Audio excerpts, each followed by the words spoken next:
அல்லேலூயா. கர்த்தருடைய பரிசுத்த நாமத்திற்கு மகிமையும் ஸ்தோத்திரம் உண்டாவதாக. அவருடைய கிருபை நமக்கு உண்டாயிருந்தபடினாலே ஒரு பரிசுத்தான சேவையான பாக்கியத்தையும் கவனாகத்தை நமக்கு கூட்டி வழங்கி இருக்கிறார். அதை எண்ணி நான் கூட என் ஆண்டவருக்கு அதிகமாக நான் ஸ்தோத்திரம் செலுத்துகிறேன். இந்த சமயமானது அவருடைய வார்த்தையை கேட்கிற சமயமாக இருக்கிறது, செய்தியின் பகுதியாக இருக்கிறது. நம்முடைய ஆண்டவராக தேவன் பரத்திலிருந்து நமக்கு நல்ல வார்த்தைகளை அனுப்பி கொடுத்து நம்முடைய ஆத்மாவை பலப்படுத்தி அனுப்புவாராக. சங்கீத புத்தகத்துல 127வது சங்கீதத்துல 2வது வசனத்தை ஒரு தேவனுடைய பிள்ளை எழுந்து நின்று வாசிக்கலாம். சங்கீத புத்தகம் 127:2 ஒரு தேவனுடைய பிள்ளை வாசிக்கலாம். வாசி.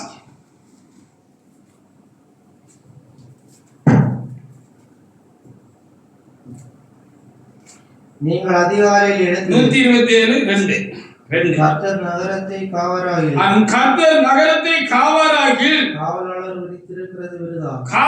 விழித்திருக்கிறது விருதா என்று ஒரு வார்த்தை இன்றைக்கு நமக்கு பிரசங்க பகுதியாக வாக்கியமாக தேவனாய் தந்திருக்கிறார். நான் என் தேவனை நான் சோத்திருக்கிறேன். நேற்று சனிக்கிழமை நான் அதிகாலை ஜபம் முடித்து தொடர்ந்து கர்த்தருடைய ஜபத்திலே கர்த்தருடைய சேனையின் ஜபத்திலே நான் அமர்ந்திருந்த பொழுது எனக்குள்ளாக கர்த்தருடைய வார்த்தை உண்டாயிருக்கிறதை நான் உணர்ந்தேன்.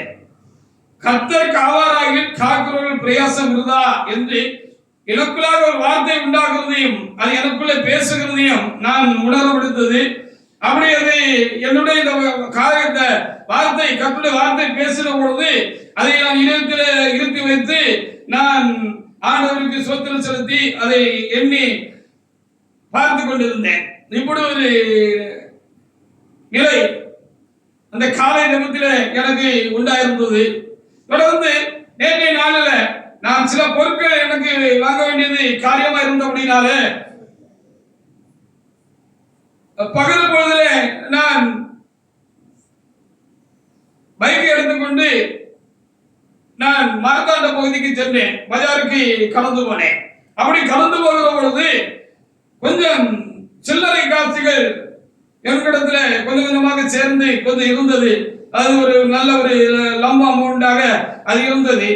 அப்பொழுது இதை நாம் கடைகளை கொண்டு போய் அந்த சில்லறை தேவையா இருக்கிற கடைகளில் கொடுத்து விட்டு காசை பெற்றுக்கொண்டு அப்படி நமக்கு வேண்டிய பொருட்களை வாங்கி கொண்டு வரலாம் என்று எண்ணி நான் அதை ஒரு பைக்குள்ளே போட்டு பைக்ல அதை தொங்க விட்டு விட்டு நான் போய் கொண்டிருந்தேன். நான் அறியாது இருந்தேன். ஆனால் கர்த்தர் எல்லாவற்றையும் மறந்திருக்கிறார். அதுக்காக என் ஆண்டவருக்கு நான் ஸ்தோத்திரம் செலுத்துகிறேன். திடீரென்று இந்த மார்த்தாண்டத்தை எப்படியாக நெருங்கி போய் கொண்டிருக்கிற பொழுது என்னையும் தாண்டி ஒரு வாலிப சகோதரன் கொஞ்சம் வயசான் இருக்கும். அவருக்கு என்னை கிராஸ் பண்ணி கையை காட்டி அப்படி நிப்பாட்டினார். நிப்பாட்ட பொழுது எதற்கென்ன தெரியவில்லையே அப்படின்னு சொல்லி நான் நிப்பாட்டின பொழுது, பாஸ்டர் நீங்க ஏதாவது சில்லறை காசு பயிர் போட்டு கொண்டு வந்திருந்தீங்களா அப்படின்னு சொல்லி கேட்டார். ஆமா அப்படின்னு சொன்னேன். பாருங்க நீங்க கவனிக்காம வந்துட்டீங்க, கொஞ்சம் தூரத்துல அது என்ன செய்கிறது அவரும் ரோட்ல செதறி விழுந்து விட்டது அப்படின்னு சொல்லி அவர் என்னை திருப்பி கூட்டி கொண்டு போனார். எந்த இடத்துல விழுந்ததுன்னு எனக்கு தெரியாது.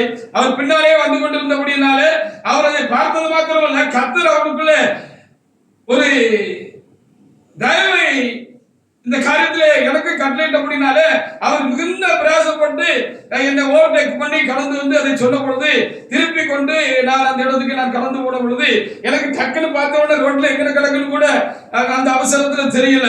அவர் தான் வண்டியை ஓரமாக நிறுத்த சொல்லி நான் பாருங்க பஸ் இப்படி கிடக்கிறது என்று சொல்லி எனக்கு சொன்னார். நீண்ட தூரத்துக்கு அது என்ன செய்திருந்தது அப்படி சிதறி வரிசையாக கிடந்தது. நான் பிறக்க அது சரின்னு சொல்லி நான் அதை எடுக்க ஆரம்பித்தேன். நான் எடுக்க ஆரம்பித்த பொழுது அந்த சகோதரன் மாத்திரமல்ல, அங்கே வந்த ஒரு சில பொது ஜனங்களும் ஒரு சில பெண் மக்களும் கூட அதை செய்தார்கள். பாஸ்போர்ட் ட்ரெஸ்ல இருந்ததுனால அவங்களுக்கு ஒரு கருணை உண்டாச்சா அல்ல நம்ம ஒரு பாவப்பட்டாங்களா இல்ல ஒரு மரியாதையான்னு தெரியல. எல்லாரும் சேர்ந்து அந்த காசை பொறுக்கி எடுத்து இடத்துல கொடுத்தார்கள். அந்த இடத்துல சிதறின பொழுது அதை பாதுகாப்பதற்காக அந்த பக்கத்தில் ஒரு கடைக்காரர் இருக்கிறார். அவரு வெளியில வந்து அது நின்றுகிட்டு இருந்தார். பாஸ்டர் நான் தான் பார்த்து நான் நின்றுகிட்டு இருந்தேன் அப்படின்னு சொன்னாரு. இப்படி அந்த காசை எல்லாம் நான் சேகரித்துக் கொள்ள முடியாத ஒரு காரியத்தை என் தேவநாயகத்தில் தந்தார். ஒரு நல்ல ஒரு தொகைதான் அது. அந்த சில்லறை காசா இருந்தாலும் நல்ல ஒரு தொகைதான்.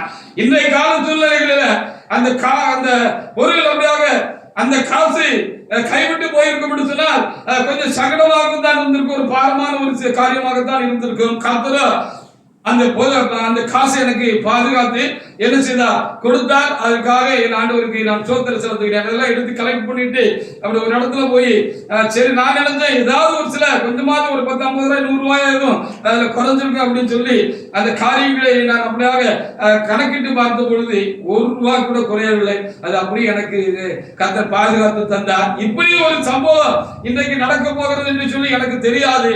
ஆனாலும் கர்த்தர் அறிந்திருந்தபடியாலே காலையிலே கர்த்தர் காவாராயில் காவல் விருதா என்று வார்த்தை கர்த்தர் எனக்குள்ளே ஆண்டவர் கொடுத்தார் என்று சொல்லி நான் நினைத்து எண்ணி என் ஆண்டவருக்கு நான் என்ன செய்தேன், அதிகமாக நான் ஸ்தோத்திரம் செலுத்துகிறேன். நான் பொதுவாகவே எந்த ஒரு காரியத்திலும் கொஞ்சம் கரெக்டா இருக்கக்கூடிய ஒரு நபர் தான். அதுதான் ஊழியத்திலே மாத்திரமல்ல, குடும்ப காரியங்களில் மட்டுமல்ல, எந்த ஒரு காரியத்திலும் மிகுந்த கவனத்தோடு கூட நான் எதுக்கும் நான் கவனம் செலுத்துகிற ஆளுதான்.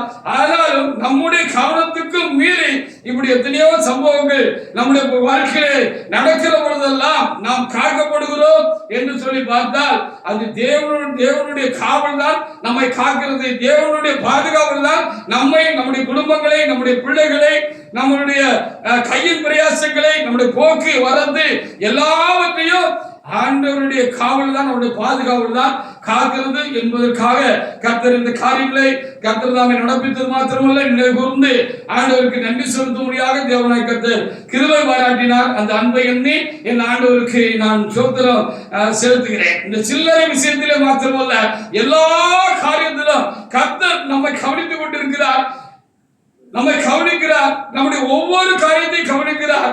அவரே நமக்கு என்ன செய்கிறார், காவலாக இருக்கிறார், பாதுகாவலாக இருக்கிறார் என்பதை நான் அறிந்து கொண்ட பொழுது கர்த்தர் தான் வீட்டில் வந்து ஆண்டவருக்கு நன்றி செலுத்தின பொழுது கர்த்தர் இந்த வேத பகுதியை தவிர கர்த்தர் திரும்பவும் எனக்கு சுட்டி காட்டி இதை இன்றைக்கு செய்தியாக தந்தமைக்காக என் ஆண்டவருக்கு நான் ஸ்தோத்திரம் செலுத்துகிறேன். திரும்ப வாசிக்கலாம். சங்கீதம் 127 2வது வசனத்தை ஒரு தேவனுடைய வாசிக்கலாம். வாசிங்க.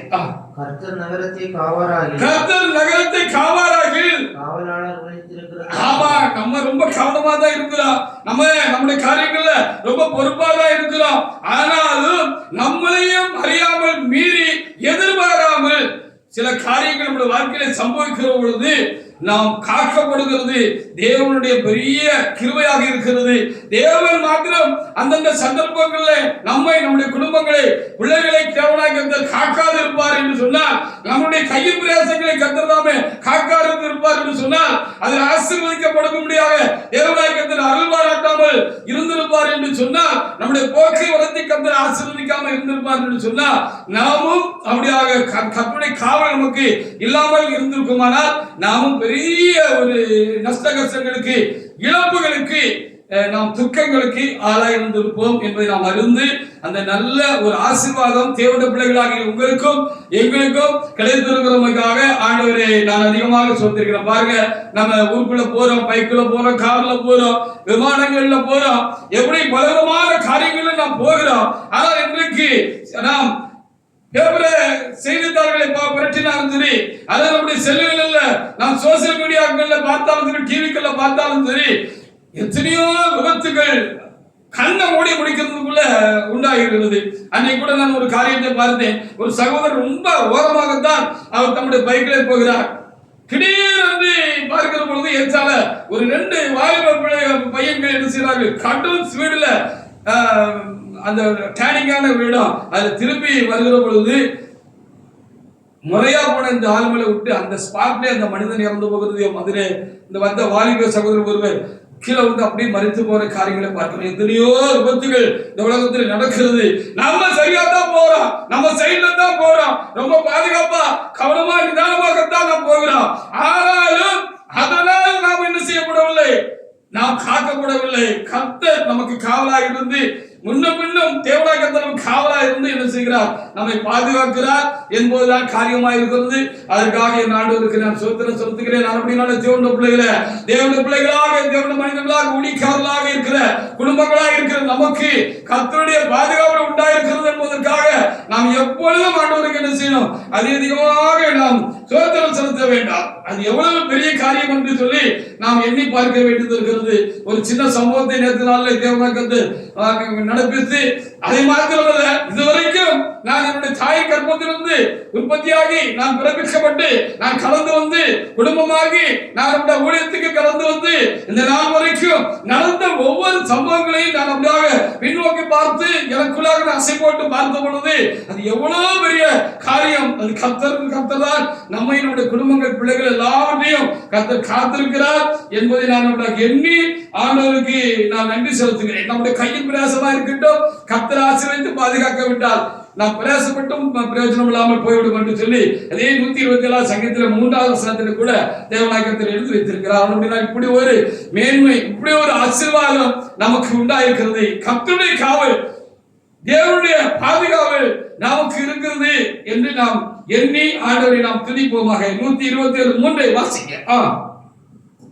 நீங்கள் அதிகாலை எழுந்து நேரப்பட வேளையிலே தரித்திருந்து வருத்தத்தின் அப்பத்தை சாப்பிடுகிறதும் விருதா. நமக்கு பிரியமானவனுக்கு நித்திரை அளிக்கிறார். பாத்தீங்களா? அப்போ நம்ம பிரயாசப்படுறோம், உழைக்கிறோம் அப்படின்னு வச்சுக்கோங்களேன். நம்ம ஆசீர்வதிக்கப்படுகிறோம். நம்முடைய கையில் பிரயாசங்கள் ஆசீர்வதிக்கப்படுகிறது என்று சொன்னால் அது சிதறி போடாதபடி, சிந்தி விடாதபடிக்கு நாம் அதை ஆண்டவர் நமக்கு கூட்டி நம்ம கையில கொடுத்திருக்காரு அப்படின்னு சொன்னா அதுவும் கர்த்தருடைய ஆசீர்வாதம் தான். அதுவும் ஒரு பாதுகாவல் தான். இல்லைன்னா எத்தனையோ பேர் இன்னைக்கு பிரயாசப்பட்டும் ஒத்தனால பயிரை போட்டது போல அவருடைய ஜீவி இருக்கிறதையும் ரொம்ப கஷ்டப்படுகிறதை காண்கிறோம். நம்முடைய கையில் பிரயாசம் ஆசீர்வதிக்கப்படுகிறதும் கர்த்தருடைய பாதுகாவல் நமக்கு இருக்கிறதுனாலதான் அந்த ஆசீர்வாதம் நம்ம கையில நிக்குது என்று சொல்லி இந்த வாக்கியம் நாம் மூலமாக நாம் அறிய முடிகிறது. பிரசங்கி 11ஆம் அதிகாரத்துல 5-6 வசனங்களை கூட வாசிப்பாருங்க. அதுல என்ன அங்கே நமக்கு சொல்லப்பட்டிருக்கிறது என்பதை வாசிப்பாருங்க. அப்போ ஒரு மனுஷன் பிரயாசப்பட்டாலும் அது வீடு வந்து சேர்க்கிறது, அதுக்கும் கர்த்தருடைய பாதுகாவல் அவசியமா இருக்கிறது. கர்த்தர் காத்தாதான் அதுக்கு நம்ம கை வந்து சேரும், நம்ம கையில தங்கும் என்று நாம் அறிந்து கொள்ளும்படியாக இந்த வார்த்தை இருக்கிறது. பிரசங்கி 11:5-6 வசனங்களை வாசிப்பார்க்கிறான். ஆவியின் வழி இன்னதென்றும் கர்ப்பவதியின் வயிற்றில் எலும்புகள் உருவாகும் விதம் இன்னதென்றும் நீ அறியாது இருக்கிறது போலவே ஆமா. காலையில உன் விதைக்கிறாய், விதை மாலையிலே உன் கையை நிகழ விடாதே. அதுவோ இதுவோ எது வாய்க்குமோ என்றும் சரியாக பயன்படுமோ என்றும் நீ அறியாய். அப்ப நம்ம ஒண்ணு அறியணும். இதுல என்ன காரியம் அப்படின்னு சொன்னா, நம்ம பிரயாசப்பட்டோம், முயற்சி பண்ணணும், கண்ணு குறைக்க வராம நம்ம என்ன செய்தோம், இதுக்காக எவ்வளவு முடியுமோ அவ்வளவு தூரம் நம்முடைய ஞானத்தையும் புத்தியும் நம்முடைய சரீர உழைப்பையும் நம்ம போட்டோம். அதனால நம்ம ஆசீர்வதிக்கப்பட்டிருக்கிறோம் அப்படின்னு நம்ம நினைக்கிறதுக்கு ஒண்ணும் இல்லைன்னு புரிஞ்சுக்கிட்டோம். இல்ல, கர்த்தர் ஒரு காவல் வச்சிருக்கிறார், நம்முடைய பிரயாசங்களுக்கு ஒரு பலனை வச்சிருந்திருக்கிறார், கர்த்தர் காத்திருக்கிறாரு.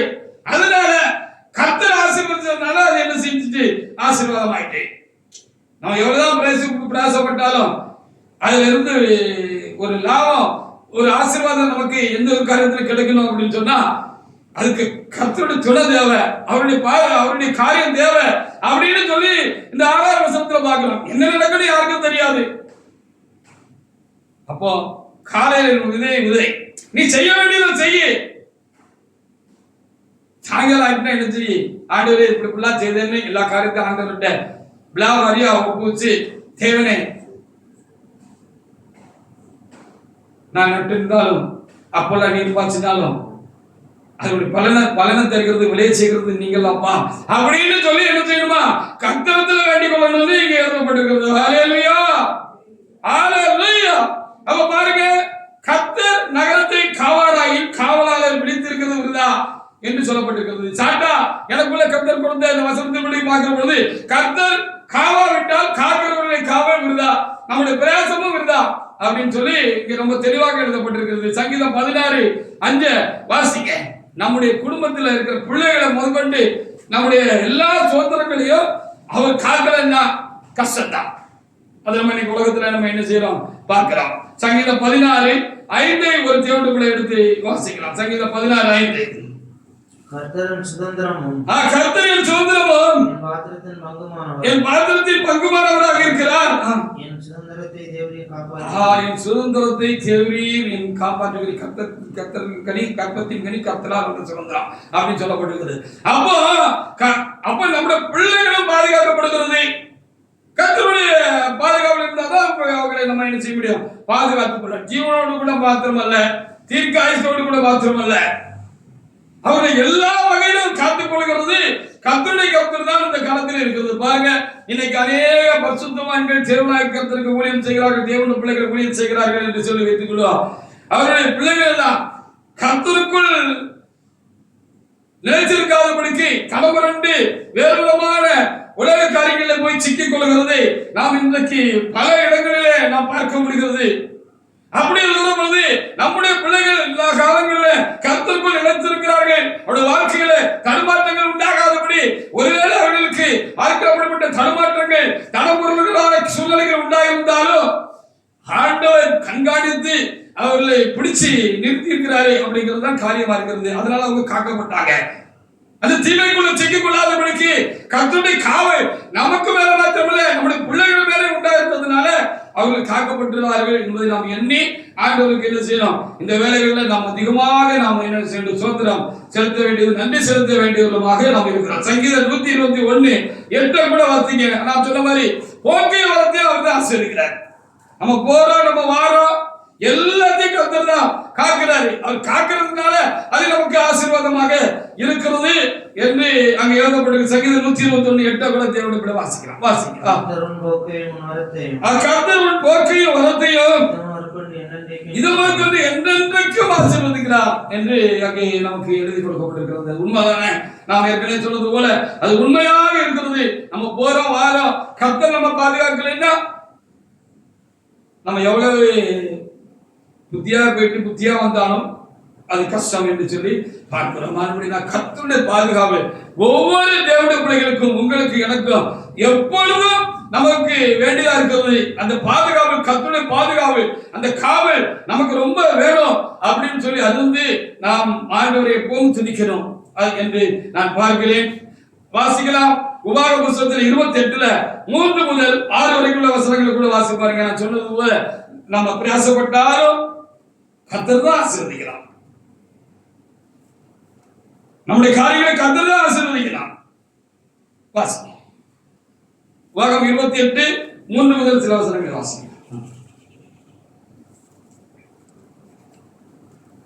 நீ பட்டணத்திலும் ஆசீர்வதிக்கப்பட்டிருப்பாய், நீ வெளியிலும் ஆசீர்வதிக்கப்பட்டிருப்பாய்.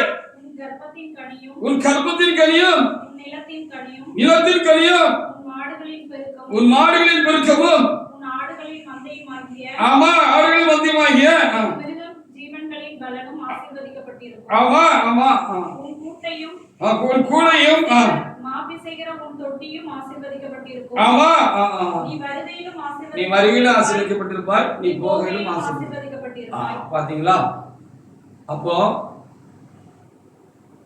நம்ம அப்படியே நம்ம வாழ்க்கை பாதையில நாம் கடந்து போய் கொண்டே இருக்கிறோம். அவன் குறிப்பா இதை நம்முடைய உள்ளத்துல எண்ணி பார்க்கறதும் இல்லை, சிந்திச்சு பார்க்கறதும் இல்லை, இருத்தி வைத்து எண்ணி பார்த்து நம்முடைய ஆண்டவருக்கு நம்ம நன்றி சொல்லணுங்கிறதுக்காக தான் கர்த்தர் இன்றைக்கு இப்படிப்பட்ட வார்த்தைகளை நமக்கு தந்திருக்கிறார் என்று நான் எண்ணுகிறேன். பொதுவாக நம்ம இதை ஒரு காரியமா நினைக்கிறது இல்லை. கர்த்தருடைய பாதுகாவல் நமக்கு நிரம்ப உண்டாயிருந்தது என்று சொல்லி நம்ம பொதுவாக என்ன செய்யறது இல்ல, அதிகமாக நம்ம நினைத்து பார்க்கிறது இல்ல. அப்படியே நம்முடைய வாழ்க்கை ஓடிக்கொண்டிருக்கிறது, நாம் ஓடிக்கொண்டிருக்கிறோம். அப்படி அல்ல, நாம் ஒவ்வொரு வேலையிலும் நாம் காக்கப்பட்டு நம்முடைய குடும்பங்கள், நம்முடைய பிள்ளைகள், நம்முடைய கையின் பிரயாசம், நம்முடைய போக்குவரத்து, நம்முடைய ஊழியர்கள், நம்முடைய ஆவிக்குரிய ஜீவியம் எல்லாம் கர்த்தருடைய கரத்துல மூடி வச்சிருந்திருக்கிறாரு. நாம் நம்முடைய காரியங்கள் எல்லாம் கர்த்தருடைய கரத்தினால் மூடப்பட்டிருந்திருக்கிற ஒரு பெரிய ஒரு பாதுகாவல் நமக்கு கர்த்தர் வைத்திருந்திருக்கிறாரு. அவர் காத்திருக்கிறாரு. அவருடைய காவல் எனக்கு உங்களுக்கு நம்முடைய எல்லா காரியங்களுக்கும் உண்டாயிருக்கிறது என்பதை நாம் நினைக்க வேண்டும் என்று இன்றைக்கு இப்படி வார்த்தைகளை கர்த்தர் தருகிறார் என்று எண்ணுகிறேன். நாம் எப்பொழுதும் அதை மனதில் இருத்தி வச்சுக் கொள்ளலாம். நம்ம சரியா இருக்கோம், அதனால நாம் ஆசீர்வதிக்கப்படுகிறோம். நாம் சரியா இருக்கிறோம், அதனால் நாம் காக்கப்படுகிறோம் என்று என்கிறது அல்ல. தேவனே நமக்கு இப்படிப்பட்ட காரியங்களை செய்கிறார் என்று சொல்லி நம்ம பார்க்க முடிகிறது.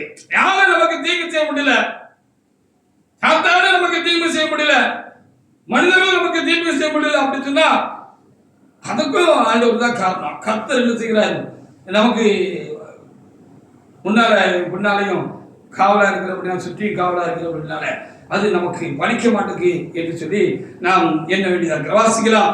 ஏசாயா 54:17 ஒரு தேவனுடைய பிள்ளை எடுத்து நீங்க வாசி பாருங்க. அப்படி ஒரு பெரிய கர்த்தருடைய ஆசீர்வாதம் நமக்கு உண்டாயிருக்கிறது. ஏசாயா 54:17 உனக்கு விரோதமாய் உருவாக்கப்படும் எந்த ஆயுதமும் வாய்க்காதே போ. ஆமா ஆமா. உனக்கு விரோதமாய் நியாயத்தில் எழும்பிய எந்த நாவையும் ஆமா நீ குணப்படுத்துவாய். கர்த்தருடைய என்னாலும் நான் அவருடைய நீதியுமாய் இருக்கிறது என்று கர்த்தர் சொல்லுகிறார். ஆமா அப்படின்னு சொல்லி கர்த்தர் சொன்னாங்க. அப்படியானால் நமக்கு விரோதமா எத்தனையோ காரியங்கள் நமக்கு மறைவா நடக்கிறது என்று சொல்லி நாம் அறிந்திருக்கிறோம். ஆனாலும் கர்த்தர் காத்து வருகிறார் என்று சொல்லி நல்ல வார்த்தைகளை தேவனாக கர்த்தர் நமக்கு தருகிறவனுக்காக என் ஆண்டவருக்கு நான் அதிகமாக சொல்லிருக்கிறேன். எனவே 1 வாசிங்க. எல்லா பாதுகாவலை காட்டிலும் கர்த்தருடைய பாதுகாவலே ரொம்ப பெருசு. அந்த பெரிய பாதுகாவல் எனக்கு உங்களுக்கு நம்முடைய காரியங்களுக்கும் உண்டாயிருக்கிறது. அதை நாம் எப்பொழுதும் மனசுல வச்சுக்கிடணும். மனசுல வச்சுக்கிட்டு அதை நாம் கொஞ்சம் நினைச்சு பார்ப்போம், தியானித்து பார்ப்போம் அப்படின்னு சொன்னா நம்ம ஆண்டவரிடத்துல இன்னும் தீவிரமாக அனுபவிக்கிறவர்களா இருப்போம். அவருக்கு நன்றி சொல்றவங்களாக நம்ம இருப்போம். நம்ம சாமர்த்தியம் நம்முடைய கைப்பலனும் அல்ல, நம்முடைய பிரயாசம் அல்ல என்பதை நாம் நினைக்க வேண்டியது ரொம்ப ஒரு அவசியமான காரியமா இருக்கு. எரேமியா 1:19 வாசிங்க. அவர்கள் உனக்கு விரோதமாக யுத்தம் பண்ணுவார்கள். அவர்கள் உனக்கு விரோதமாக யுத்தம் பண்ணுவார்கள். ஆனால் உன்னை மேற்கொள்ள மாட்டார்கள். உன்னை ரட்சிக்கும்படிக்கு நான் உன்னுடனே இருக்கிறேன். ஆமா ஆமா. இது ஒரு பெரிய ஒரு பாதுகாவலாக்கம்.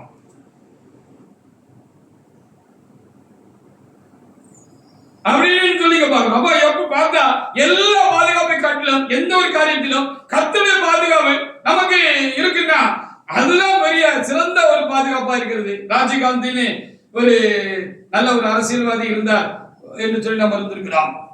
அவர் தமிழ்நாட்டுக்கு வந்திருந்தார். அவருக்கு கருப்பு படப்படையில ஒரு பெரிய பாதுகாப்பு கொடுத்திருந்தாங்க. இன்னைக்கு ஒய் பிரிவு பாதுகாப்பு, இசட் பிரிவு பாதுகாப்பு எல்லாம் பலருக்கு அந்த பாதுகாப்பு அரசு கொடுக்கிறது, அரசாங்கம் கொடுக்கிறது என்று அறிந்திருக்கிறார். அப்படி அவரை சுத்தி அப்படிப்பட்ட பாதுகாவலர்களாக இருந்த சூழ்நிலையில் தான் எதிரிகள் சரியாக ஸ்கெட்ச் போட்டு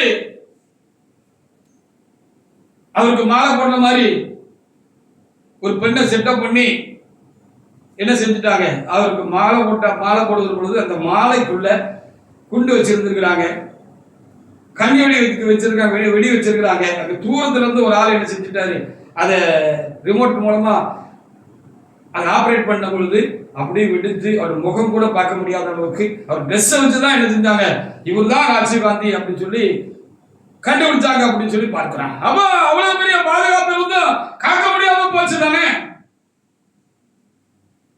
அப்படியே கர்த்தருடைய பாதுகாப்பு ஒரு தேவனுடைய படத்திற்கு யாரும் இருக்கு, தேவனுடைய பிள்ளைக்கு உண்டா இருக்குமானால் எதுவும் செய்ய முடியாது, ஒன்னும் செய்ய முடியாது. இந்திரா காந்தியினுடைய படுகொலை எப்படி நடந்தது இருந்திருக்கிறோம். கூட இருக்கிற பாதுகாவலர் யாரை எப்படியாக தமக்கு பாதுகாவலர் வைத்து இருந்தாரோ அந்த பாதுகாவலர் காவலர் அவரை சுட்டு கொண்டு போட்டாங்க அப்படின்னு சொல்லி நம்ம பார்க்கிறோம். அப்படியானால் எல்லா பாதுகாப்பை காட்டிலும் இந்த வார்த்தை நமக்கு சொல்லுகிற பொழுது ஆண்டவர் தான் நமக்கு என்ன செய்கிறார், ஒரு பெரிய பாதுகாவலா இருக்கிறார். என்பது ஒரு சந்தோஷமான விஷயம், ஒரு பலனான காரியம், ஒரு தைரியமான ஒரு காரியமாக இருக்கிறது. இருக்கு பார்த்துக்காங்க. இந்த பகுதியில் ஒரு தேவனுடைய மனுஷன் இருந்ததாக நான் இங்கே வந்த புதுசுல ஆரம்பத்தில் இருந்தேன். அவருடைய பெயர் இப்பொழுது எனக்கு கொஞ்சம் மறதியாக இருக்கிறது. அவர் ரொம்ப ஒரு கத்தடத்துல ரொம்ப ஆர்வம் உள்ளவரும் தீவிரமாக ஊழியம் செய்கிறவரும் ஒரு தேவனுக்கு பயப்படுற ஒரு தேவனுடைய மனுஷனுமாக இருந்திருக்கிறார். இது இந்த ஏரியாவில் சிலருக்கு பிடிக்காமல் இருந்திருக்கிறது. இவர் அவர்களுடைய ஊழியத்தை எப்படியாவது தொலைச்சி கட்டியிருந்தோம், இவரையும் தொலைச்சி கட்டியிருந்தோம் சொல்லி ஒரு குரூப் என்ன செய்திருக்கிறது, கங்கணம் கட்டி இருந்திருக்கிறது. கொஞ்சம் நல்ல முறுக்கான வாலிபர்களாக கூட அவர்கள் இருந்திருப்பார்கள் போல இருக்கிறது. பேக்ரவுண்ட்ல ஏதாவது மூத்தவர் அதற்கு ஆலோசனை கர்த்தாக்களாக இருந்திருக்கலாம் என்று எண்ணுகிறேன். அப்ப இவரை கண்காணிச்சுக்கிட்டே இருந்திருக்கிறாங்க. இவர் ஊழியத்துக்கு போகிறது திரும்ப வருகிறதுமான காரியங்களை கண்காணித்து கொண்டே இருந்திருக்கிறார்கள். அப்படி போகிறது வருது கண்காணித்து கொண்டு வந்த பொழுது இவர் ஊழியர்களை முடித்து விட்டு ராக்காலத்தில் நல்ல இரவு நேரத்தில் இருட்டுல ஒரு குறிப்பிட்ட இடத்தை கடந்து வருவார், ஒரு காட்டு பகுதியில கடந்து வருவாரு. அப்ப நம்ம ஒளிந்திருந்து இந்த ஆளை என்ன செய்யணும், அடி வெளுத்துற வேண்டியதா அப்படின்னு இவங்க திட்டம் போட்டு அங்க இருட்டுல மறைஞ்சிட்டு இருந்திருக்கிறாங்க.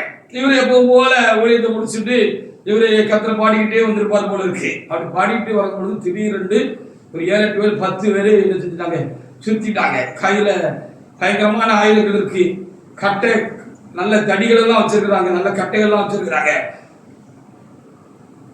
பிரசங்கி நாளைக்கு ஊழியம் செய்யறதுக்கு நீ இப்படி உயிரோடு இருக்க பார்ப்போம்னு சொல்லிட்டு அவர் அடிக்கிறதுக்காக தங்களுடைய ஆயுதங்களை கை வைத்த ஆயுதங்களை ஓங்கின பொழுது, தடிகள் எல்லாம் ஓங்கின பொழுது அவர் ஒன்றும் சொல்ல, கண்ண முடியும் சோதரம் ஆண்டவரே என்று மாத்திரம் சொல்லியிருக்கிறார். என்ன நடந்திருக்கு அப்படின்னு சொல்லி பார்க்கிற பொழுது அப்படியே கையை வாங்கியிருக்காங்க. கையில தடி இருந்திருக்கு, அருவாள் இருந்திருக்கு, கத்தி இருக்கிறது, இப்படி பல விதமான கொடூரமான ஆயுதங்கள் இருக்கிறது.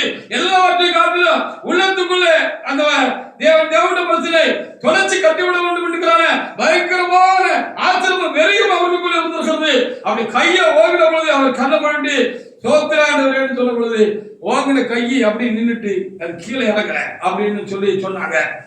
அப்படி சரித்திரத்திலே கூட நான் புத்தகத்திலே கூட அவர் கொடுத்தான சுயசரித புத்தகத்திலே கூட ஒரு நாள் ஒருவர் கொடுத்தாரு நான் வாசிக்கிறேன். தேவனுடைய பிள்ளைய அப்படியான AK-47 அல்லது இன்னைக்கு இருக்கிறதான எந்த ஒரு காரியமும் ஒரு தேவனுடைய பிள்ளையை என்ன செய்யாது, அது தாக்குகிறது இல்லை, அது எவ்வளவு அவர்களுக்கு தீங்கு செய்கிறது இல்லை. சொன்னால் கர்த்தருடைய பாதுகாவல் இருக்கிற பொழுது யாரும் நமக்கு எந்த தீங்கையும் செய்ய முடியாதுங்கிறதான் எரேமியா புத்தகத்திலே 19வது வசனத்திலே நமக்கு எழுதி கொடுக்கப்பட்டிருக்கிறது. அதுக்காக ஆண்டவருக்கு நான் அதிகமாக ஸ்தோத்திரம் செலுத்துகிறேன். இப்படிதான் சிலவன்ல ஒரு ஊழியக்காரர் ஊழியம் செஞ்சுட்டு காட்டு பகுதியில வந்திருக்கிறாரு. அவரு வந்துகிட்டு இருந்த இடம் விடுதலை புலிகள் இருந்த இடமா இருந்திருக்கிறது. விடுதலை புலிகள் சூழ்ந்து கொண்டாங்க. அவரை செக் பண்ணி பார்த்திருக்காங்க. கையில ஒரு பைக்குள்ள புஸ்தமும் சில காசுகள் தான் அங்கே இருந்திருக்கிறது. ஆனால் இவங்களுக்கு சந்தேகம், இவதான் ஒற்றனா இருப்பானான்னு சொல்லி ரொம்ப அவரை நெருக்கிருக்காங்க. நெருக்கிற மாத்திரம் இல்ல, அவங்களுக்கு சந்தேகம் வளர்த்ததுனால இவரை விடக்கூடாது, எங்கே அவருக்கு சரி உண்மையா பொய்யோ இவரை சுட்டி தள்ளிட வேண்டியதான்னு சொல்லி அவரை கையை பின்னால கெட்ட சொல்லி சுடுறதுக்கு AK-47 எல்லாம் ட்ரிகரெல்லாம் எல்லாம் கட்டி விட்டுட்டு சுட போன பொழுது ஒரு லேசர் டிக்கர் ஆளுக்குலாம் போதும், சல்லடையாக தொலைந்து விடும். அது அப்படி ஒரு தான் AK-47 சொல்லுவாங்க. விட பொழுது அந்த ட்ரிகர் வேலை செய்யலாம், திரும்ப அப்படி ரிலீஸ் பண்ணி திரும்பவும் அந்த ட்ரிகர் அமைப்பி இருக்கிறாங்க, அந்த விசையை அனுப்பியிருக்காங்க. அது கடைசி வரைக்கும் வேலையை செய்யலன்னு பயம் உண்டாகி அவர் சொன்னது உண்மைதான், இவரு தேவனுடைய மனுஷன் ஊழியக்காரன்னு சொல்லி அவர் பத்திரமா இந்த விடுதலை புலிகளை என்ன செஞ்சாங்களா கொண்டு போய் விட்டாங்க அப்படின்னு சொல்லி அநேக காரியங்களை நாம் கர்த்தருடைய மனிதர்களுக்கு உண்டாயிருக்கிற பாதுகாவல் என்ன, கர்த்தர் எவ்வளவாக காக்கிறார், கர்த்தரே காக்கிறார் என்பதை நாம் அறிய முடியும். அதுக்காக ஆண்டவருக்கு நான் சோத்திரத்தில் அனுப்ப தேவனுடைய பிள்ளைகளை இப்படி ஒரு ஆசீர்வாதம் எனக்கு உங்களுக்கு இருக்குங்கிறத நினைச்சு நாம் ஆண்டவரை நாம் துதிக்க வேண்டியது ரொம்ப அவசியமான ஒரு காரியமா இருக்கிறது. சங்கீதம் 121:4. ஏன்னா நம்ம ஆண்டவர் தூங்குறது இல்லை உறங்குறது இல்லைன்னு வேத புத்தகத்தில் எழுதியிருக்கிறது. அவர் மனுஷனா இருந்தால் மாம்சமா இருந்தால் அவருக்கு அசதி இருக்கும், சோர்வு இருக்கும், கலைப்பு இருக்கும். அவர் கொஞ்ச நேரம் அவர் அறியாமல நம்ம செலத்துல சொக்கி விழுவோம் பார்த்திருக்கீங்களா? ஆண்டோட சமூகத்துல கூட சொக்கி சொக்கி விடுவான். ஆமா, வீட்டுல நல்ல வேலையை வரிஞ்சு கட்டி செஞ்சுட்டு ராத்திரி செவிக்காம தேவ சமூகத்துக்கு நீங்க வந்துட்டீங்க அப்படின்னு சொன்னா சொக்கி சொக்கி நீங்க விழுவீங்க. ஆனா ஆண்டவர் சொக்கி சொக்கி விழுவதற்கு அவர் மாம்சம் இல்லை.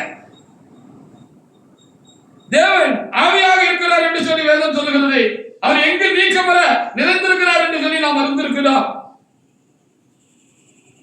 அவரு தூங்குறதுல உறங்குறது இல்ல அப்படின்னு எழுதிருக்கு. வாசி பாருங்க பாப்பா, சங்கீதம் 121 4 ஒரு தேவனுடைய பிள்ளை வாசிக்க வாசிக்க. இதோ இஸ்ரவேலை காக்கிறவர், இதோ இஸ்ரவேலை காக்கிறவர், உறங்குவதும் உறங்குகிறது இல்லை தூங்குறது இல்லை தூங்குறது இல்லைன்னு எழுதிருக்கு. மத்த சாமி மாதிரி நம்ம சாமி இல்ல. மத்த சாமிக்கெல்லாம் காலையில 4:30 மணிக்கு பள்ளி எழுச்சி பாடல் பாடிதான் எழுப்புறத நம்ம திருவிழாக்கள் நேரங்கள்ல நம்ம நிறைய நேரம் நம்ம கேட்டிருக்கிறோம். நம்ம ஏற்கனவே காலையில நம்ம தேவனை தொழுது கொள்வதற்கு, காலை வேலை செலுத்துகிறதுக்கு, காலை ஜெபம் பண்றதுக்கு நம்ம அதிகாலை வேலையில எடுத்து கொடுக்கிற பொழுது காதுல அந்த பாட்டெல்லாம் கேட்கும். இன்னாரும் வந்திருக்காங்க வாங்கோ, இன்னாரும் வந்திருக்காங்க நீங்க விழிங்கோ, இன்னாரும் வந்திருக்காங்க நீங்க எழுந்திரிக்கோ அப்படின்னு சொல்லி பாடிக்கிற பாடல்களை நம்ம என்ன செய்து கேட்டிருக்கிறான். இது பள்ளியை வச்சு பாடல் பாடிதான் எழுப்பலாம். நம்ம ஆண்டவர் அப்படி இல்லைன்னு சொல்லி வந்திருக்கிறோம். ஹல்லேலூயா.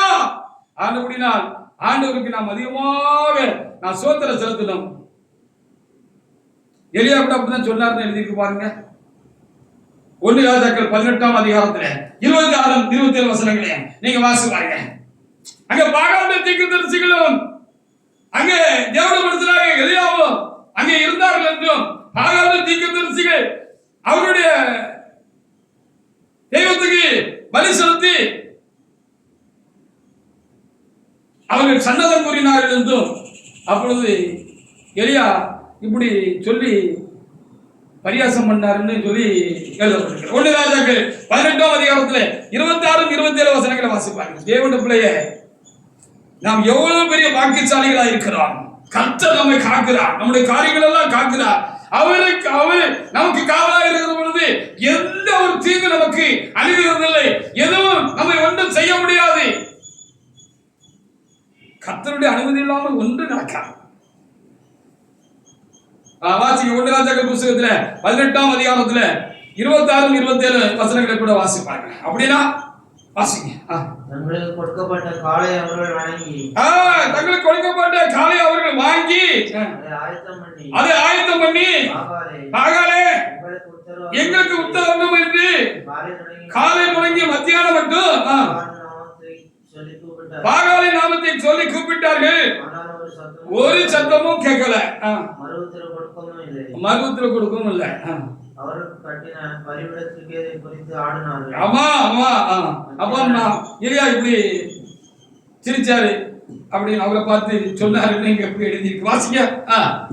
மத்தியான வேளையிலே எலியா அவரை பரியாசம் பண்ணி உரத்த சத்தமாய் கூப்பிடுங்கள், அவன் தேவனாமே.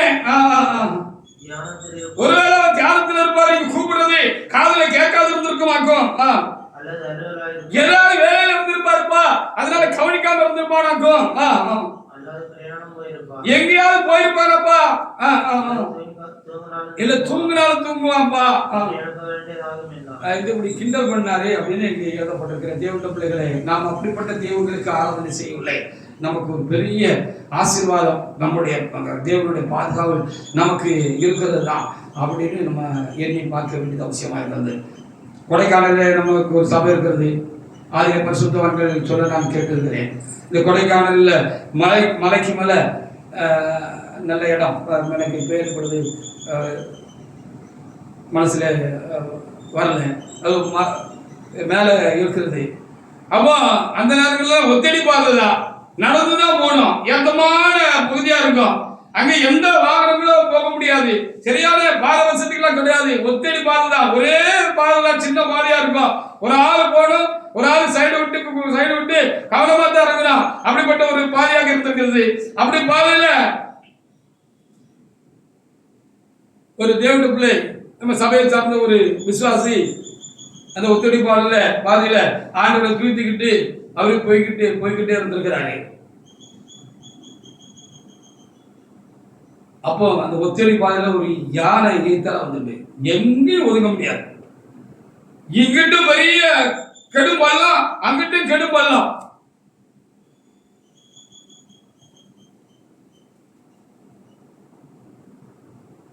யானை இவரை கண்ட உடனே புளிர்கிட்டு வேகமா இவரை தாக்குறதுக்கு ஓடி வந்திருக்கு. இவரால ஓடவும் முடியல, ஒண்ணும் செய்ய முடியல. கண் அப்படி மூடிட்டு இயேசுவே என்னை காப்பாத்தும் அப்படி ஒரு சத்தம் தான் கொடுத்திருக்கிறாரு. சத்தமா கொண்டிருக்கிறாரு. பதஷ்டத்துல, பயத்துல, இயேசுவே என்னை காப்பாத்துவியா அப்படின்னு ஒரு சவுண்ட் போட்டிருக்காரு. கண்ணை மூடிட்டாரு, கண்ணை சிக்கல மூடிட்டாரு, நின்றுட்டாரு அந்த இடத்துல. மூடிட்டு அப்படி கத்திட்டு சோதரம் இருக்கிறாரு. என்ன யானை சத்தத்தையும் காணும், நம்மளே பொண்ணையும் காணணும் அப்படின்னு சொல்லிட்டு ஒரு சில நிமிடங்கள் கழிச்சு அப்படியே பயத்துல அப்படியே கண்ணை திறந்து பார்த்துருக்கிறாரு. யானை திரும்பி வந்த வழியாவே போய்கிட்டு இருந்திருக்கு. இவருக்கு உயிர் அப்பதான் திரும்பி வந்திருக்கு. தேவனுடைய படைப்புகள் எல்லாம் நம்முடைய இறைவனுடையது. இறைவனே எல்லாவற்றையும் படைத்து வைத்திருக்கிறார். அப்படினால அவர் சொல்ல எல்லாம் ஆகும், அவர் சொல்ல எல்லாம் நிற்கும் என்று சொல்லி நம்ம வந்திருக்கிறோம். அப்படின்னா எதற்கு நமக்கு எதுக்கும் பயப்பட வேண்டியது அவசியம் இல்லை. இப்படி ஒரு விசேஷத்த பாதுகாப்பு நமக்கு உண்டாயிருக்கிறது என்று கர்த்தத்தினால நமக்கு நல்ல வார்த்தைகளை தந்திருக்கிற அப்படின்னாலே நாம் தைரியம் கொண்டிருந்து நாம் தேவனை அதிகமாக நாம் துதிக்க வேண்டும். இப்படிப்பட்ட நேரங்கள்ல நானும் எப்பொழுதும் கடந்த காலங்களில் எண்ணி துதிக்கிறவன் தான். ஆனாலும் நேற்றைய நாளில் குறிப்பாக தேவனாய் கர்த்தர் இந்த வார்த்தையை கர்த்தர் காவலாளர்கள் காக்கிற காவல் என்று எனக்குள்ளே அந்த வார்த்தையை கர்த்தர் சொன்னது மாத்திரமல்ல, ஒரு சம்பவத்தை நடப்பித்து இதை இன்னும் நான் கருத்தாக நினைத்து பார்க்க முடியாத வந்த பாதையை திரும்ப பார்க்க முடியாத ஆண்டவருக்கு நன்றி செலுத்த முடியாத தேவனாய் கர்த்தர் திரும்ப செய்திருக்கிறார். நாம் அடிக்கடி கர்த்தர் நமக்கு செய்த காரியங்கள் எல்லாம், நாம் கடந்து வந்த பாதையில கர்த்தருடைய காரியங்கள் எல்லாம் நாம் எண்ணி பார்த்து நாம் என்ன செய்யணும், ஆண்டவருக்கு ரொம்ப நம்ம சோத்திரம் செலுத்த வேண்டியவர்களாக நாம் இருக்கிறோம். 2 சாமுவேல் 8ஆம் அதிகாரத்துல 6ஆம் வசனத்தை வாசி பாருங்க. தாவீது போன இடத்துல கர்த்தர் அவரை பாதுகாத்தாருன்னு எழுதியிருக்கிறேன். நம்மளே பாதுகாக்கிற, அதனாலதான் நமக்கு எந்த ஒரு பாதிப்பும் கிளம்பும் இல்லாம நம்ம கடந்து போய்கிட்டு இருக்கிறோம். நம்முடைய எல்லா காரியங்களும் இதுக்கும் கர்த்தருடைய பாதுகாவல் உண்டாயிருக்கிறது. 2 சாமுவேல் 8:6 தமஸ்குவுக்கு அடுத்த சீரியாவிலே ஆலயங்களை வைத்தான். சீரியர் தாவீதை சேவித்து அவனுக்கு கப்பம் கட்டினார்கள். தாவீது போன இடமெல்லாம் கர்த்தர் அவனை காப்பாற்றினார் என்று சொல்லி அங்கே எழுதி வைக்கப்பட்டிருக்கிறது. இதனால்தான் சங்கீத 18 சொல்லுகிற பொழுது நீரே என் கண்மலை கோட்டையும் என் ரட்சகரம் அப்படின்னு இருக்கிறேன்னு சொல்லி அவர் ஆண்டவர் துதித்து பாடுறாரு அப்படின்னு சொல்லி எழுதப்படும். நீதிமொழி 18:10 நீங்க வாச பாருங்க. நீதிமானுக்கு அவர் பலத்த துருகமாக இருக்கிறார், பலத்த துருகமாக இருக்கிறார் என்று சொல்லி எழுதப்படும். நமக்கு ஒரு பலத்த ஒரு பாதுகாவல் இருக்கிறது. நம்முடைய கர்த்தரே நம்மை பாதுகாக்கிறார், காக்கிறார் என்பதற்காக நாம் ஆண்டவரை நாம் துதிக்கணும், ரொம்ப துதிக்கணும். அவர் ரொம்ப நம்ம நன்றி சொல்றவர்களாக நம்ம இருக்கணும். வாசிக்க நீதிமொழி 18:10 கர்த்தரின் நாமம் பலத்த துருகம், பலத்த துருகம். நீதிமானவர்கள் ஓடி சுகமாயிருப்பான். நம்ம சுகமா இருக்கிறோம்னா அவருடைய பாதுகாப்புக்குள்ள இருக்கிறோம். அதனால நாம சுகமா இருக்கிறோம். இந்த காரியங்கள் எல்லாம் தற்காக்கப்படுகிறது, பாதுகாக்கப்படுகிறது என்று சொல்லி நம்ம அறிந்து கொள்ள வேண்டும். சரி, இந்த பாதுகாவலை எப்பவும் நமக்கு உண்டாயிருக்க, இந்த பாதுகாவல இந்த கர்த்தருடைய பாதுகாவல ஒரு குறைபாடு உண்டாகிறபடிக்கு நம்ம காத்துக்கொள்வதற்கு என்ன செய்யணும்னு சில வாக்கியங்களை பார்த்து இந்த நாட்களுடைய வார்த்தைகளை நாம் நிறைவு செய்யலாம். கலாத்தியர் 6ஆம் அதிகாரத்துல 3வது வசனத்தை வாசிங்க. அப்போ சில வேளைகள்ல நமக்குள்ள அப்படி ஒரு சிந்தனை ஓட்டம் வர்றதுக்கு ரொம்ப வாய்ப்பா இருக்குது. எல்லாம் நமக்கு சக்சஸா இருக்கிற பொழுது, எல்லாம் நமக்கு குறைவில்லாமல் இருக்கிற பொழுது, எல்லாம் நிறைவா இருக்கிற பொழுது, எல்லாம் காக்கப்பட்டிருக்கிற பொழுது நமக்குள்ள இப்படி ஒரு சிந்தனை ஓட்டம் வர்றதுக்கு நம்ம மனுஷர்கள நமக்குள்ள ரொம்ப வாய்ப்பு இருக்கு. என்ன, நம்மளை குறித்து ஒரு மேன்மையான எண்ணம் வந்துடும். நம்ம எவ்வளவு பெரிய ஆளு அப்படின்னு. நம்ம பெரியாரே இல்லைன்னு பைபிள் சொல்லுது. வாசிங்க. கலாத்தியர் 6:3. ஒருவன் தான் ஒன்றுமில்லாமல் இருந்தோம் தன்னை ஒரு பொருட்டென்று எண்ணினால் தன்னைத்தானே வஞ்சிக்கிறவனாய் இருப்பான். ஆமா, தன்னைத்தானே வஞ்சிக்கிறவனாக இருப்பான் என்று சொல்லி இங்க ரொம்ப தெளிவா நமக்கு என்ன செய்யப்பட்டிருக்கிறது, எழுதி கொடுக்கப்படுகிறது. ஒருவன் தான் நம்ம ஒன்றும் இல்லை அப்படிங்கிற உணர்வு எப்பவும் முன்னால் நிற்கணும். நம்மள ஒரு பொருட்டுன்னு நினைச்சிட கூடாது. நம்ம காரியங்கள் எல்லாம் நிறைவா இருக்கு, பாதுகாப்பா இருக்கு அப்படிங்கிறதுக்காக நம்ம என்ன செய்யக்கூடாது, நம்மள ஒரு பொருட்டா நம்மள ஒரு ஆளா நினைச்சிடாம இருக்கிறது தான் இந்த கர்த்தருடைய பாதுகாவல்ல குறைபாடு உண்டாகாதபடிக்கு, ஓட்ட விழுந்துடாதபடிக்கு, நம்ம சரிக்கிறாதபடிக்கு நம்ம காத்துக்கொள்வது மிகவும் முக்கியமான காரியம். மேன்மையா எண்ணுகிறதுக்கு ஒண்ணுமே கிடையாது. ஹல்லேலூயா! எல்லா கிருபையா இருக்கிறது, எல்லா கர்த்தருடைய கிருபையா இருக்கிறது, எல்லா கர்த்தருடைய இரக்கமா இருக்கிறது, அவர் நம்ம மேல அன்பாக இருக்கிறது. அந்த அன்பு, அந்த கிருபை, அந்த இரக்கம், அந்த தயவும் தான் எல்லாத்தையும் பாதுகாத்துட்டு வந்திருக்கு. நம்ம ஒண்ணு நிறைவுள்ளவங்கன்னு சொல்றதுக்கு ஒண்ணு இல்லை. நம்மகிட்ட நிறைய குறைகள் இருக்கலாம், இருக்கும்.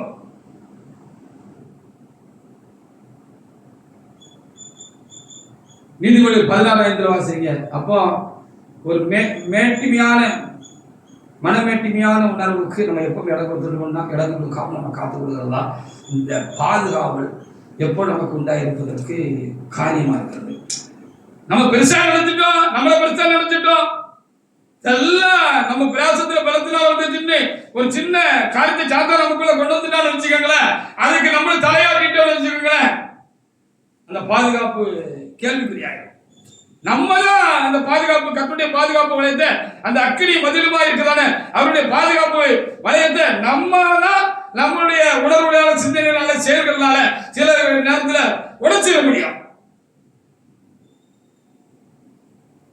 அதனால சில குறைகள் நம்முடைய வாழ்க்கையில வந்திருக்கலாம் கடந்த காலங்களில். ஏன் அப்ப என்னுடைய வாழ்க்கையில் நடந்துச்சுன்னா இதனால தான் நடந்துச்சு அப்படின்னு இப்போ ஆகிலும் நம்ம உணர்ந்து இனி அப்படி இல்லாதபடிக்கு நம்ம என்ன செய்யணும், பாதுகாத்துக்கணும். சங்கீதம் 16:5 ஒரு தேவட்டப்படி எடுத்து வாசிக்க. நீதிமொழிகள் 16:5. மெய்ச்சாட்சிக்காரன் பொய் சொல்லான்.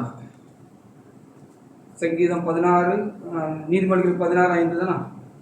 மனமேட்டிமை உள்ளவன் கர்த்தருக்கு அறிவிப்பானவன் கையோடு கை கோர்த்தாலும். ஆமா, நம்ம ரொம்ப ஆண்டவரோட நம்ம நெருக்கமா இருக்கிறோம்னு நம்ம எண்ணி மெச்சி கொண்டாலும் சார்ந்த சிந்தனை நமக்கு இல்லை, நம்ம ஒண்ணுமில்லைங்கிற சிந்தனை நமக்கு இல்லை, நம்ம காரியமே இல்லை, நம்ம ஒரு பொருட்டே கிடையாது அப்படிங்கிற சிந்தனை எனக்குள்ள உங்களுக்குள்ள நமக்குள்ள சரியா இல்லை அப்படின்னு சொன்னா ஆண்டோட பார்வையில நம்ம ரொம்ப அருவருப்பானவங்கன்னு சொல்லப்படுகிறது. அப்படிப்பட்ட ஒரு காரியம் இருந்துச்சுன்னா அது சரியில்லை, அதனால நமக்கு ஒரு குறை உண்டாயிரும் அப்படின்னு ரொம்ப எழுதப்பட்டிருக்கிறதுனால ரொம்ப தாழ்மை உள்ளவர்களாக நம்ம தேவசமூகத்தில் இருக்கிறதா இந்த பாதுகாப்பு வளையத்தை நம்ம பலப்படுத்திக் கொள்கிற ஒரு அனுபவமாக நமக்கு உண்டாயிருக்கிறது. சங்கீதம் 19:13 வாசி பாருங்க. ரெண்டாவது, நம்ம துணிஞ்சு எந்த கர்த்தருக்கு பிரியமில்லாத காரியங்களும் செய்யக்கூடாது, பாவம் செய்யக்கூடாது. பாவம் செஞ்சோம்னா அவனுடைய பாதுகாப்பு நமக்கு இல்லாமல் போய்விடும். கர்த்தர் தலையிட முடியாது. பெரிய கோலியாத்தை அடிச்சுட்டு வந்துட்டாரு தாவீது ராஜா என்று சொல்லி பார்க்கிறான். பெரிய பெரிய காரியங்கள் எல்லாம் அவரை கர்த்தருக்காக செய்தார், அது பெரிய யுத்தங்களை நடப்பித்தார் என்று சொல்லி நம்ம இருந்திருக்கிறோம். உம்மாலே ஒரு மதிலை தாண்டுவேன், உம்மாலே ஒரு சேனைக்குள் பாய்வேன் என்று சொன்ன அந்த வல்லமை வீரமும் வந்த தெய்வீக பாதுகாப்பு நம்ம ஏற்கனவே பார்த்தது போல ஒரு இடத்துல கர்த்தர் காப்பாத்தினார் சொல்லி நம்ம பார்த்திருக்கிறோம். ஆனா தாவீது பாவம் செய்த பொழுது அந்த பாதுகாவல் எடுபட்டு போச்சுன்னு சொல்லி நம்ம வேத புத்தகத்தில் நம்ம என்ன செஞ்சிருக்கிறோம், நம்ம படிச்சிருக்கிறோம். அந்த குடும்பத்துக்கு அவருடைய சந்ததிக்கு பாதுகாவல் இல்லாம போயிடுச்சு. அவருக்கு மாத்திரமல்ல அவருடைய சந்ததியும் அதனால தாக்கப்படுச்சு, பாதிக்கப்பட்டுச்சுன்னு சொல்லி பார்க்கிறோம். அப்போ இங்க அவர் இப்படி வேண்டி கொண்டாரு என்று சொல்லி பார்க்கிறோம். 106 சங்கீதம் 19:13 வாசிக்கலாம். அதுக்கப்புறம் தான் அவருக்கு சங்கடப்பட்டிருக்காரு. இனி இப்படி ஒரு பாவம் நம்ம வாழ்க்கையில வந்துடக்கூடாது, அதுக்கு விலக்கி எனக்கு காத்துக்கப்பா அப்போ பாவம் துணித்து செஞ்சா கர்த்தருக்கு இது புரியல, பிரியமில்ல, சரியில்ல, கர்த்தர் இதை விரும்பல அப்படின்னு தெரிகிற காரியத்தை நம்ம அறிந்து துணித்து செஞ்சோம் அப்படின்னு சொன்னா அப்போ நமக்கு ஒரு இந்த கர்த்தருடைய காவல் நமக்கு எடுபட்டு போவோம், காவல் இருக்காது அப்படின்னு சொல்லி பார்க்கிறோம். அப்போ கர்த்தருக்கு பயந்து நம்ம நடக்கணும். நீதிமொழி 28:14 வாசிக்கலாம். நீதிமொழி 28:14.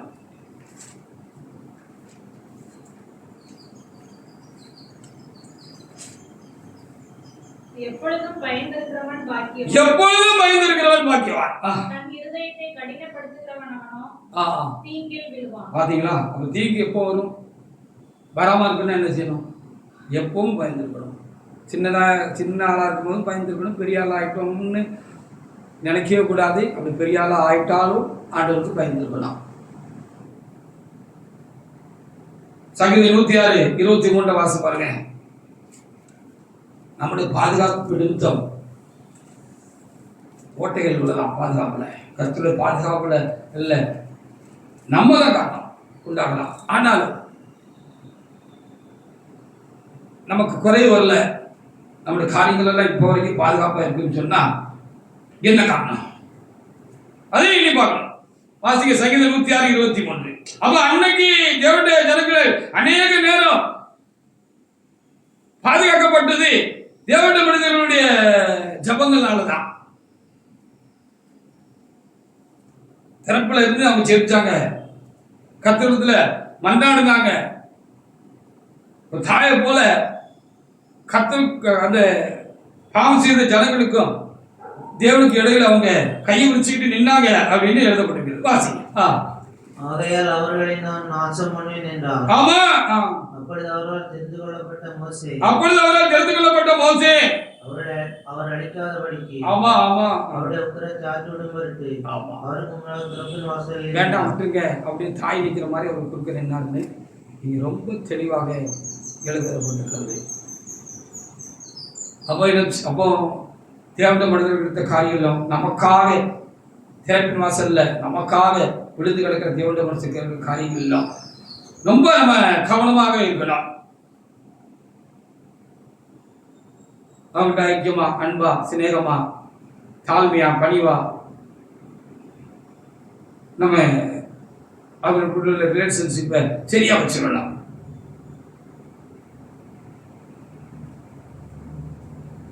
இறைமையா 15:1 கூட வாசிக்கலாம்.